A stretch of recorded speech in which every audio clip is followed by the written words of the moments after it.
আজি ঘৰতে মছলা দিয়া পাস্তা বনাই খাওঁ বোলক। মই এফালে ল'লোঁ অলপ বিলাহী, তাৰপিছতে ল'লোঁ পিঁয়াজ, নহৰু, আদা, জলকীয়া আৰু এবাটি পাস্তা। তাৰপিছতে মই গেছটো জ্বলাই ল'লোঁ আৰু এটা চচপেন ল'ব। চচপেনটোত 1 কাপ বা 1.5 কাপ জোখাই পানী ল'ব। মই ইয়াতে 1 কাপ লৈছোঁ পানী।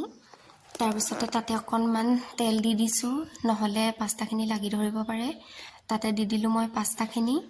এতিয়া 5 মিনিটমান বইল কৰিব লাগিব। তাৰপিছতে মই এটা হেৰেঙা খৰাহিত পাস্তাখিনি কাঢ়ি ল'লোঁ।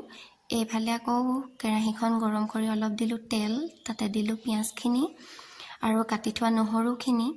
তাৰপিছতে দিলোঁ অকণমান জলকীয়া আৰু বটি থোৱা আদাখিনি। অকণমান লৰাই দি তাতে মই কাটি থোৱা বিলাহীখিনি দি দিলোঁ।